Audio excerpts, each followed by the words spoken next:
Growing a business is kind of tricky right now. Supply chains are squeezed, tariffs and trade policies are dynamic, and cash flow, it's tighter than ever. You need clarity to come out on top. Without it, you risk falling behind. If only you could hop in the DeLorean and see the future, right?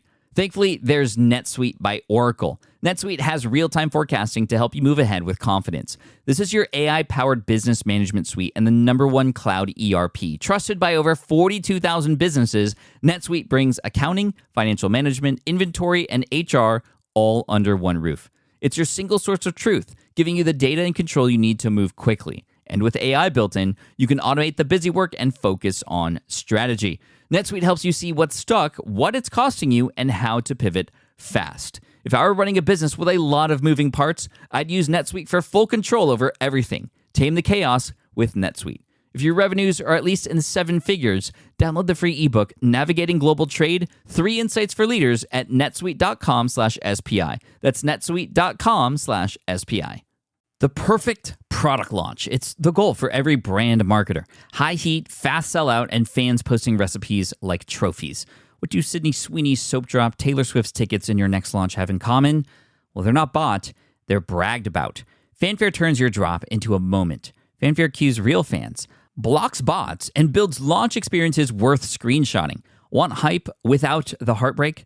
Get Fanfare's 5-step hype drop playbook with our proven success formula and make your next launch unforgettable at fanfare.io/playbook. Again, fanfare.io/playbook.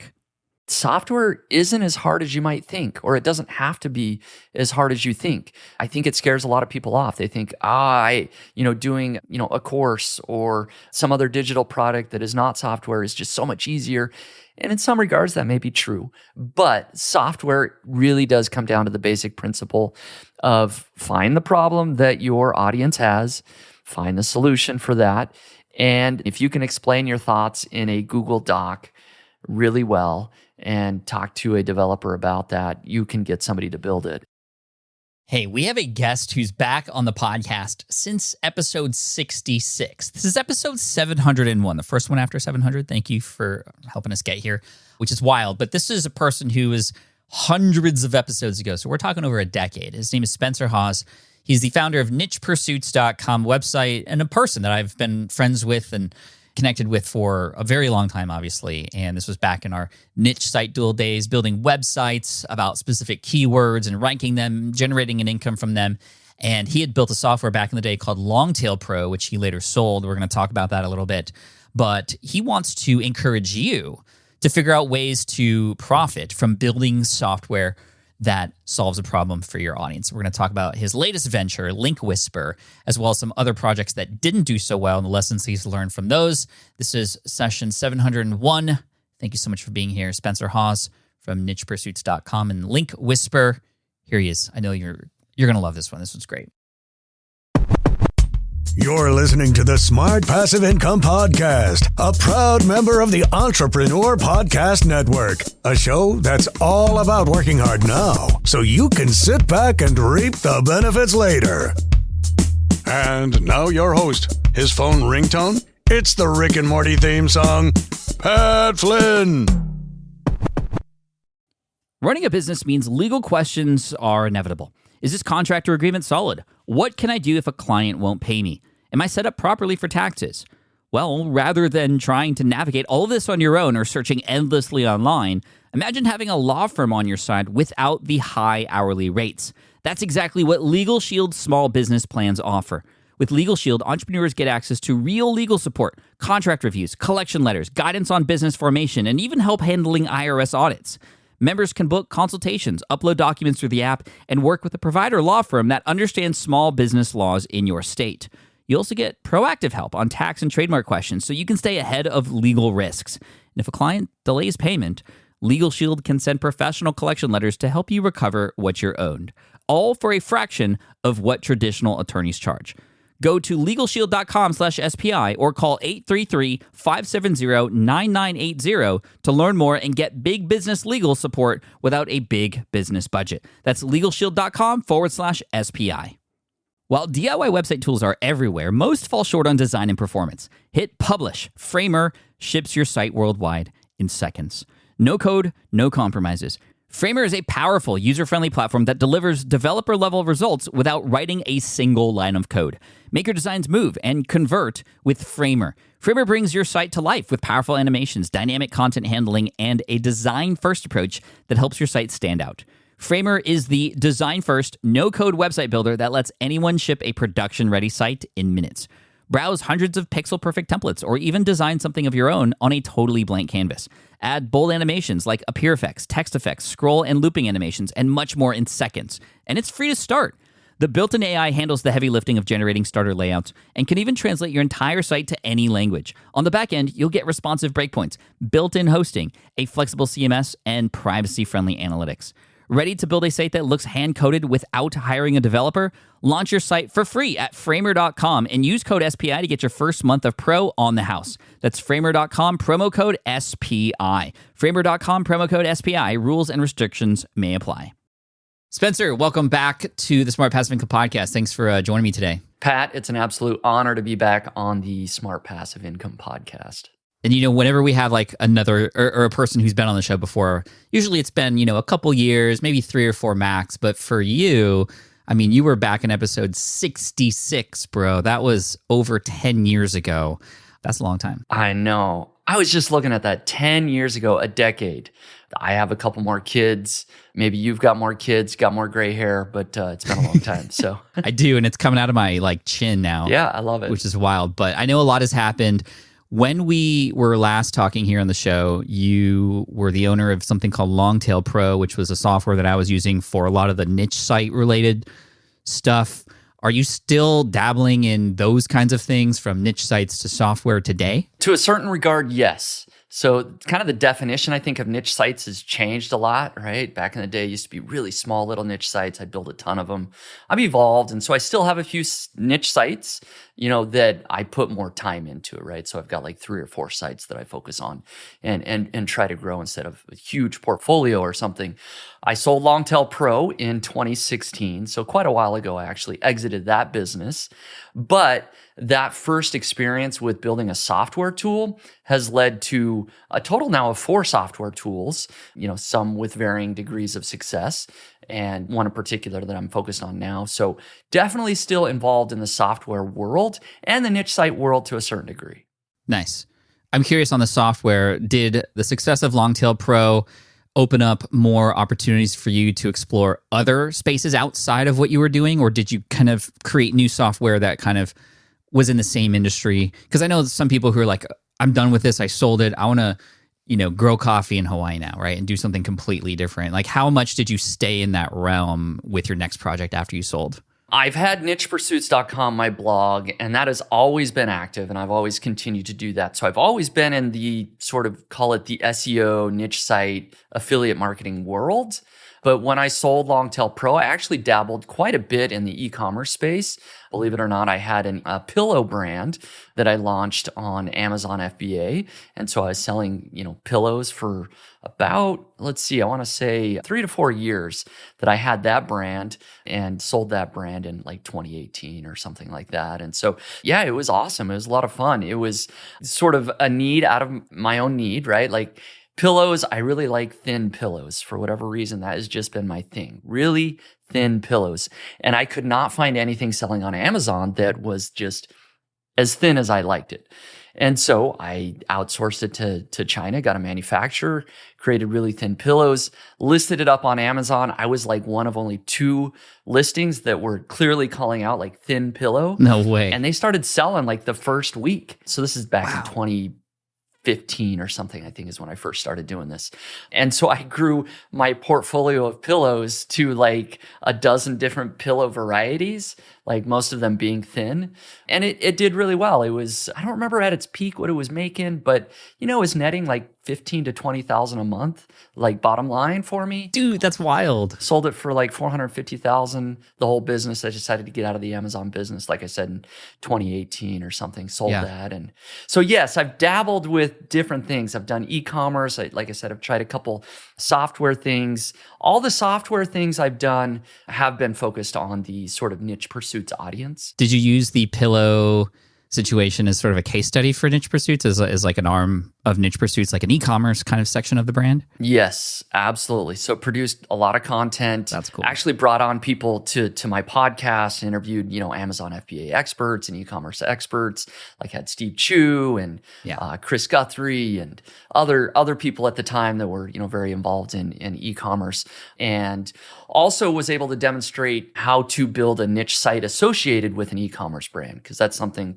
that I married the two together. I built a pillow website that was ranking for lots of long tail keywords in Google, related to thin pillows. What's the best thin pillow out there, thin latex pillow, whatever it was. And so I got a lot of traffic to my own blog that I would then send on to my Amazon listings through my own affiliate link. That's cool. That's similar to how like a lot of the stuff I'm doing right now in the Pokemon space, which is completely separate, but it is a great case study for super fans. It's a great case study for, building a business today and for YouTube as well. So I love that. I have 2 questions about the pillow thing before we move on. Number 1, why a thin pillow? Like I cannot imagine sleeping on a thin, like I would have to fold it in half twice to get it to what I need to be. I don't know if you and I can agree on this one here. It's just thin pillows are just way better in every regard, Pat. You don't fold it? You just like literally keep it flat? No, you do not fold it at all. You just keep it flat. You get these thick pillows and you got your neck that's just like bent, so far one way. Yeah. You want it just so thin. I do like to sleep on my stomach, so that's maybe part of it. At least I try to sleep on my stomach, right? I start on my stomach and then flip to my back. But so for whatever reason, it's been my one little quirk is like you can never have a pillow thin enough. So I created it. I created like this super thin, like 2-inch thick pillow. So what was the name of the brand? Elite Rest. Elite Rest. Elite Rest. And it still exists. I think if people go on Amazon, they can find it. And, the new owner has it. I was hoping you were going to say like sleep engine optimization or something like that.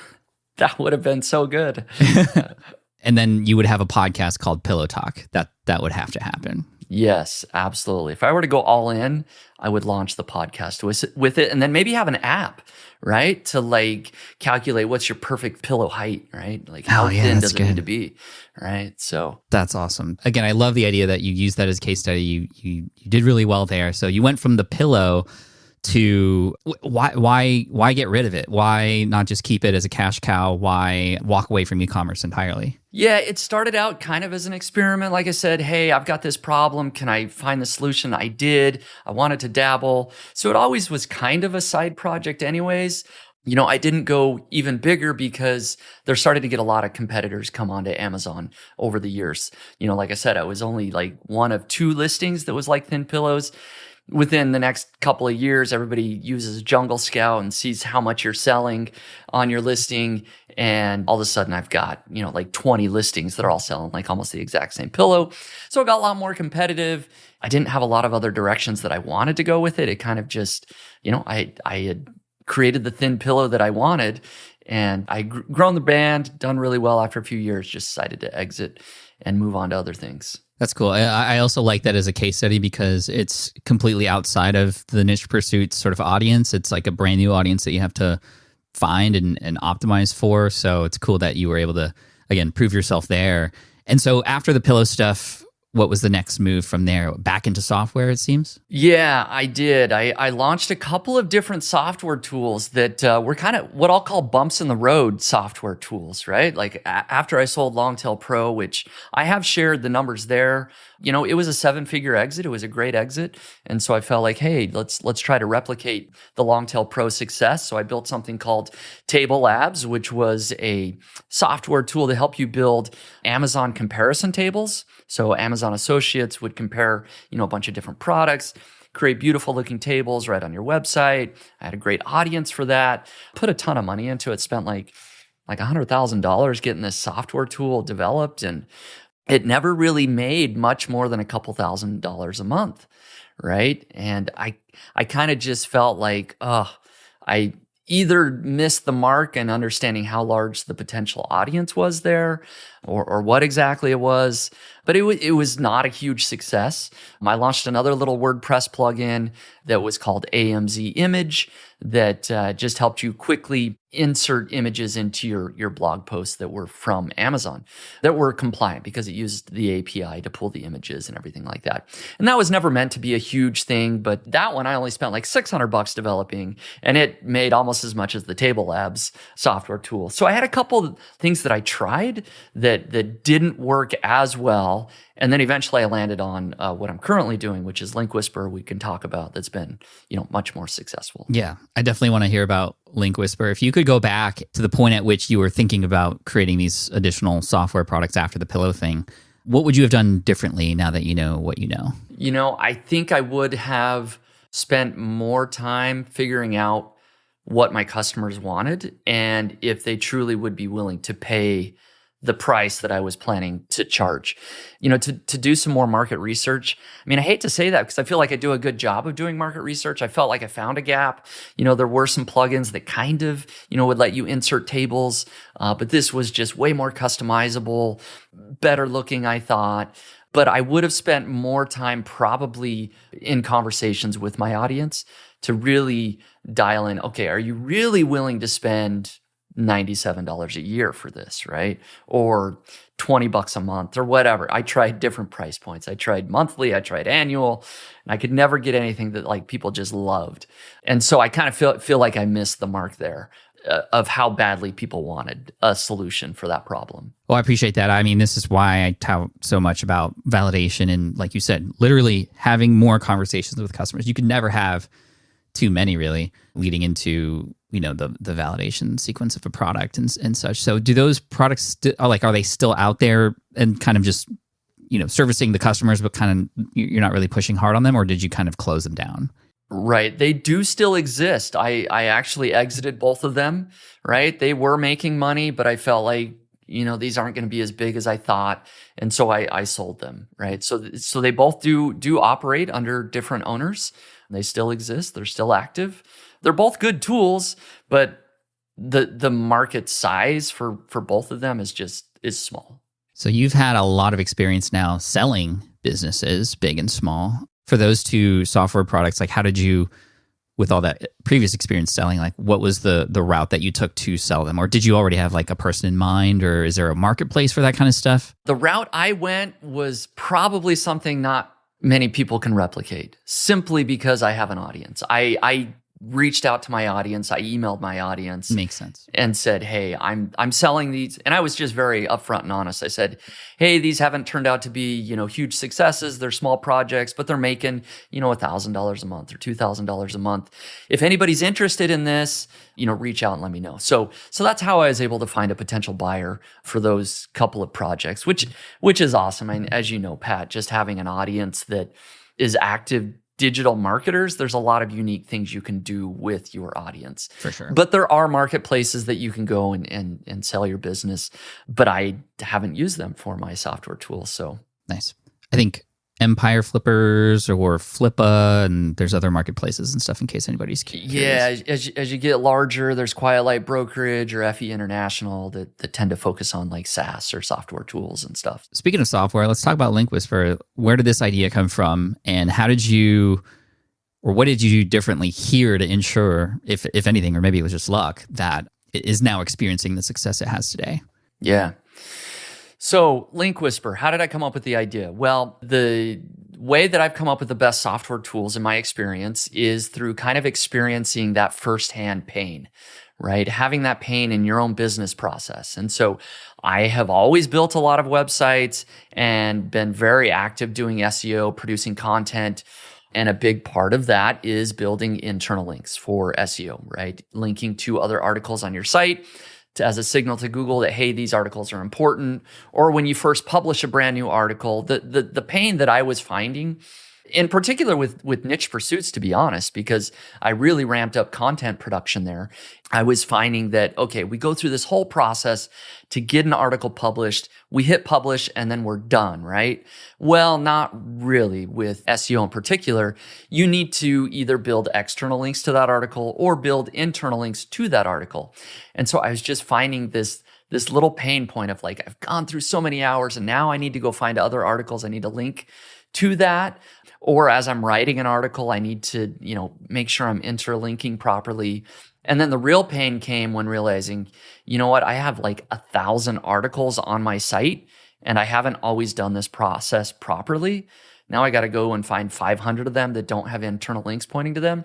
So I was experiencing the pain of like, okay, this is going to take many, many hours to properly structure my site. And so that's where the idea came from, was just like, I wish there was a tool that would make internal linking faster, easier, more effective. And so that was sort of the genesis of the idea, was working on my own blogs. I did do a lot of potential customer interviews for this one. I did several calls and said, okay, what's your internal link building process? What do you do after you publish an article? Or how do you ensure that you don't miss any articles? Kind of walk me through that experience of what your process is. And that really helped me flesh out the feature set for Link Whisper. And so, of course, I went and I hired developers. I should mention for listeners that don't know, I am not a developer, even though I've built 4 software tools. I have no experience as a developer. I can't code. And so I went and I found a developer.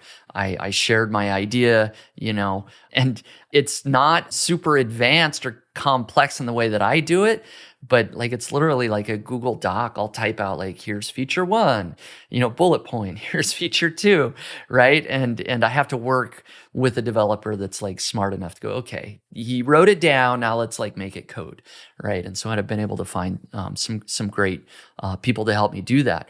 Yeah, so that's the genesis of the idea, and I'm happy to say that, yeah, Link Whisper definitely has met that goal. It makes internal linking faster, easier, more effective, and I saw that in my own process, and so I felt like I know other people are going to love this, and they have. That's awesome. Before we go too far from it, I want to ask about your developer. A, where did you find this person? B, where can other people find people like them? And C, is this like a pay per project sort of situation? Are they coming on as a partner? Like, what's that relationship? Yeah, I've made all the mistakes in the book as it relates to this. So even with Link Whisper, my like 4th or 5th, software product here is, I went to Upwork, and I think that's fine. You can find great developers on Upwork. But I went to Upwork, hired somebody, and even after 6 months of them working on it, I was embarrassed to release this to my audience. I was like, ooh, it kind of works, but kind of doesn't. And I sort of had to make the decision, do I invest even more time or do I just scrap the project? And so then I went to somebody I knew, a mutual relationship, and asked for referrals on a good developer, found somebody, and they stepped in and for the next 6 months kind of revamped what the person on Upwork had done, fixed all the code base and made it work way better, to a point where I'm like, okay, I can now share this with my audience. So that's 2 ways. Is Upwork, through referrals is a good way. Yeah, that's primarily how I found 2 developers. I will say now I have a different person that is working full-time on Link Whisper that I found through Indeed. After I kind of got the initial project off the ground, I went to Indeed. I hired a full-time developer to do the ongoing work. I should answer your one question that you said, per project basis, yes or no. Initially, yes, it was a per project. I paid him, X dollars to complete this feature set that I had in my Google Doc. And then after that, when I got my full-time developer, now it's, a salary based. I just pay him monthly to do the work. That makes the most sense. I mean, when I had attempted software in 2010, 2011, I did the same thing. I found somebody and worked with them. It was actually a really bad experience, but I actually ended up working out because I put that aside and I didn't know anything about having to upkeep that software, right? You have to continually update it. You have to change things. And whether it's an iPhone app or a software, a SaaS, you can't just kind of rest on it. So you're going to eventually have to either keep paying that developer and then they might disappear, especially if they're coming from more of a marketplace type place, or like you did and very smartly. And that's the solution, is find somebody to come on full time to kind of help with that, or even part time, just at least be the point person when something breaks, or if there's, an update that's required or some compatibility issue or something like that, right? Just walk me through and walk the audience through like how this works. Like as a user, I sign up, Tell me about it. Yeah. So Link Whisper is a WordPress plugin. We do also have a Shopify app for people that have Shopify stores, but primarily our user base is on WordPress. And so you buy the plugin and then you install this plugin zip file on your WordPress dashboard. The way that it operates once you've got it installed is that it can connect, if you want, to your Google Search Console, and I'll explain why that might be important, but basically it figures out what keywords you're ranking for already.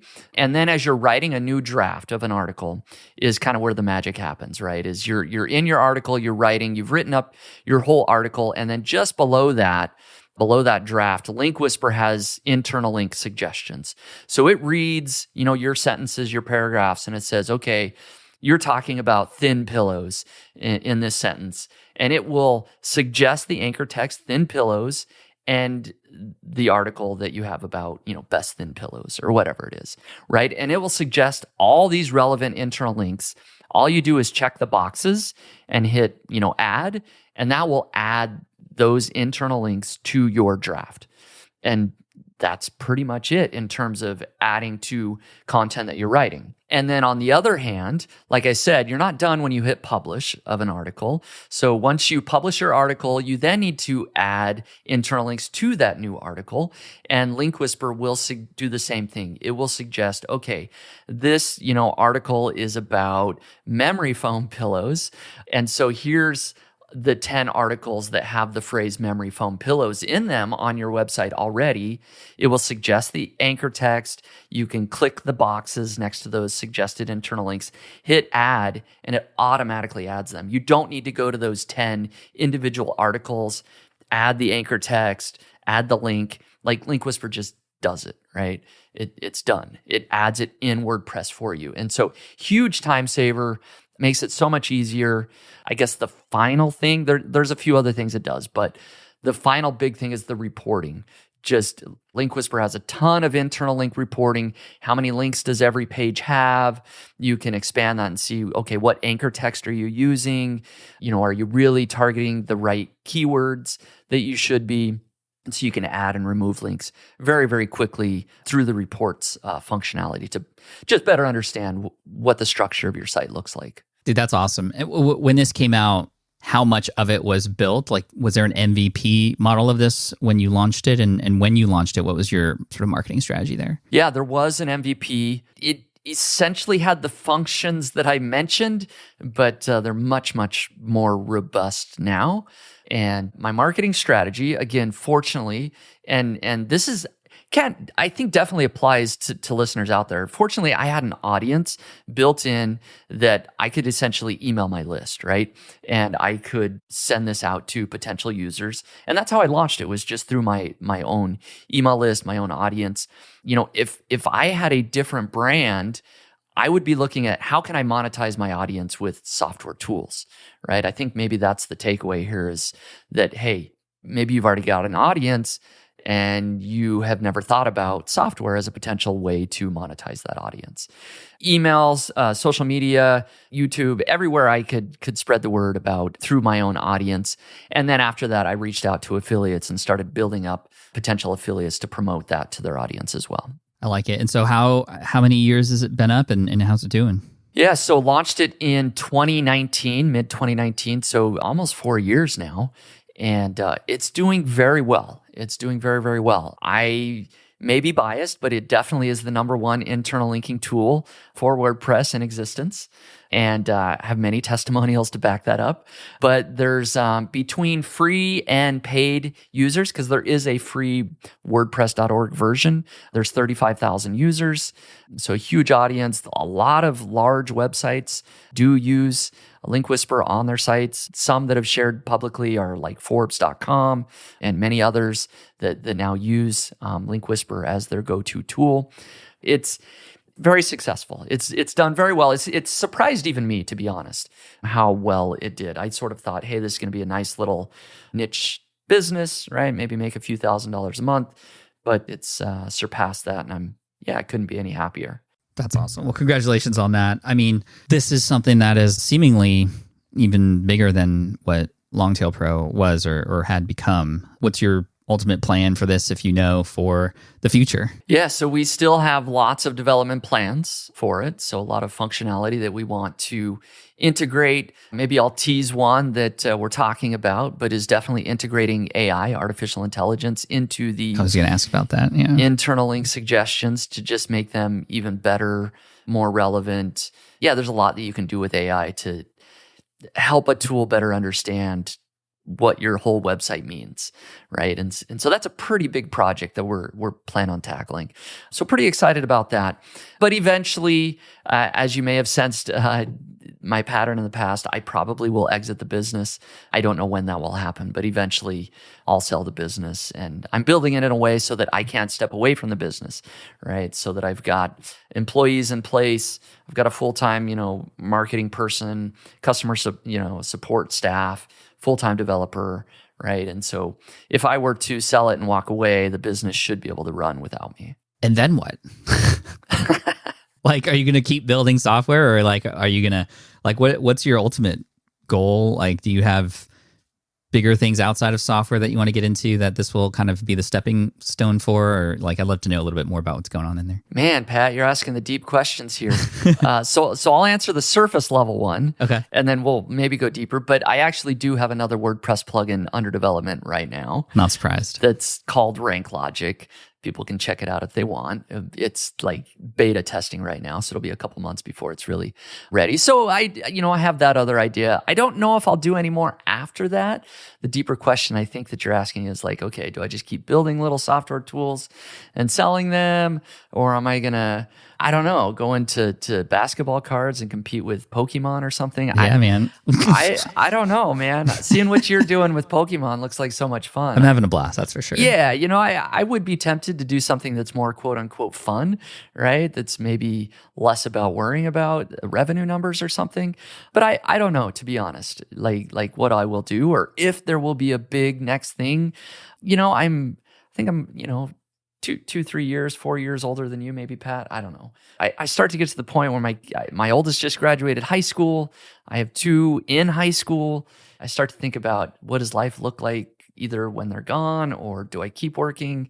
So I don't know, man. Part of me is like, maybe someday I'll just sell everything and find some other passion project, whether that is a for-profit, a nonprofit, some other project. I don't know, but honestly, that could be in the next 5 years, where I do that. But I don't know. Then again, I might just get passionate about something, and that's okay that you don't know. I mean, I think a lot of us are like, oh, what is your big sort of hairy, audacious goal, right? And it's like, if you don't have one, that's okay, as long as what you're doing is something you're enjoying. And I'm not saying it's like has to be fun all the time. I mean, even the Pokemon thing, and like, I'm stressing out about this event that's happening. It sounds like you're having a fun time solving these problems with software. Yeah, it is. It's fun. There's something about just seeing problems that exist in the marketplace, or finding gaps in the marketplace, and being the one to come up with a creative solution to solve that problem. Like, there is a certain amount of joy to that, right? Being able to do that. I love the creative side of finding those solutions.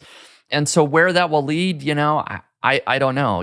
I don't have, like I said, I think some people have the big goal of either, taking a company public, or having $100 million in the bank, or becoming a billionaire, or, buying a sports team, or, I don't really have some huge financial goal like that, right? Like eventually, I'm getting close to the point where, hey, if I sold everything, we'd be fine. And so I will have to come back and talk about what that next thing might be. Other than the door's open, I'll find something that hopefully excites me, wherever that is, and I'll pursue that. I love it, man. Well, thank you for that honesty, and for opening up a little bit about the companies that you've built and the software. Linkwhisper.com is the place to go. My team and I are definitely looking at it for sure. So, because that is a big pain, especially with 1,000+ blog posts in our library as well. So linkwhisper.com, check it out. Niche Pursuits. We had Jared on the show recently, who's the host over there at the podcast. And so, thank you again. And any final tips for any soon-to-be software developers listening who have gotten really excited about this potential venture, and what can you tell them to encourage them a little bit? Yeah, I will maybe just say that software isn't as hard as you might think, or it doesn't have to be as hard as you think. I think it scares a lot of people off. They think, doing, a course or some other digital product that is not software is just so much easier. And in some regards, that may be true. But software does not have to be as hard as you think. It really does come down to the basic principle of find the problem that your audience has, find the solution for that, and then you can hire people to make that a reality. I mean, if you can explain your thoughts in a Google Doc really well and talk to a developer about that, you can get somebody to build it. And so that would be kind of my encouragement, is that it doesn't have to be as hard as you might think it is, and it can be wildly profitable, right? Just sort of the innate benefit of, I guess, any digital product is that you create it once and you can sell it as many times as you want. There's no additional cost. It's not like we're out here creating thin pillows where you have to manufacture a new thin pillow for every sale you make. No, you've already created the software. You can sell it, an infinite number of times. The unit cost is very, very low. Thank you for that, man. I appreciate you. It was great to catch up. Congrats on everything, and looking forward to connecting with you again soon. If not online, then hopefully in person. I know you go to events every once in a while, and it'd be good to have a chat and have coffee together. Yeah, absolutely, Pat. It's been great catching up after 10 years. Yeah, let's not wait another 10. Let's not do that again for sure, but I love seeing everything that you're doing, all the success you're having, and yeah, congrats on that. So thank you for having me back on. Appreciate you. All right, I hope you enjoyed that episode with Spencer. Just such a cool guy, genuine, and I wish we got to chat more often because I always learn so much when I chat with him. He's just such a genuine guy, and to hear his success with software is really, really encouraging, really, really inspiring. So I hope this encourages you to explore how you can build solutions using software without any coding experience. And if you want to check out more of his case studies and the things that he's got going on, you can check out him over at nichepursuits.com. Jared Bauman, who's his podcast host over at Niche Pursuits, is over there as well, who's been on the show recently. And of course, linkwhisper.com for that awesome software. And I love it. It just solves a very specific problem, much like the SwitchPod did in the physical world. And thin pillows, really, really shows you there's a niche for everything out there, because I wouldn't have ever imagined a niche of thin pillows, but I guess it makes sense. But I hope this was inspiring and encouraging, and perhaps it might require a re-listen because this was a short and sweet episode. But either way, I appreciate you, and thank you, Spencer. Thank you for listening all the way through, and make sure to hit subscribe if you haven't already, because we got some amazing episodes coming your way, including the Pat Only Friday episodes, as always, and the interviews coming every Wednesday. So thank you so much again. I appreciate you, and peace out. We'll see you soon. Thank you so much for listening to the Smart Passive Income podcast at smartpassiveincome.com. I'm your host, Pat Flynn. Sound editing by Duncan Brown. Our senior producer is David Grabowski, and our executive producer is Matt Gartland. The Smart Passive Income podcast is a production of SPI Media and a proud member of the Entrepreneur Podcast Network. Catch you next week. Hey there, quick pause here because I have to tell you about a tool that completely transforms the podcasting workflow. Riverside. I get it. I used to juggle multiple platforms just to record one podcast episode. It was exhausting. Zoom for recording, Audacity for editing, and then a bunch of different apps just to create clips and social posts. I've tried other ones as well. They were okay, but they were clunky and super time-consuming. That's where Riverside has massively helped. I can do it all in one place: recording, editing, repurposing, one platform, one streamlined flow. I just log in, record with my guests no matter where they are in the world, and just like that, studio-quality audio and high-resolution video all in one. And get this, even if your Wi-Fi glitches, Riverside records locally on your device so everything sounds and looks crystal clear. But here's my favorite feature: Riverside's AI editing tool. You can remove silences and filler words with just one click. Hours saved. With Magic Clips, Riverside also automatically finds the best moments and turns them into ready-to-post videos for YouTube Shorts, TikTok, Instagram, all without the extra editing. So if you're looking to level up your production quality and simplify your workflow, go to smartpassiveincome.com/Riverside and use code SMART to get 1 month free on the Pro plan. That's smartpassiveincome.com/Riverside, promo code SMART. It's built by creators for creators, and I think you're going to love it. Have you dreamt about being your own boss, but still haven't made the first steps to making that dream a reality? Well, I get that. Starting a business can feel super overwhelming with legal forms, paperwork, finances. It's a lot. And that's why I'm excited to tell you about Taylor Brands. Taylor is a complete business builder designed to make launching your business simple and stress-free. You can register your LLC in just minutes, keeping your personal assets and the business assets separate from day one. From there, you get access to everything you need to get off the ground: legal documents, licenses and permits, invoicing and bookkeeping tools, and even a 100-day business coaching program, all designed to help you hit the ground running. You'll also get a free personalized business plan, branding tools, and so much more. And of course, listeners of this show get an exclusive 35% discount to get started. All you have to do is head to taylorbrands.com/SPI. That's TAILORBRANDS.com/SPI. Stop dreaming, start building with Taylor Brands.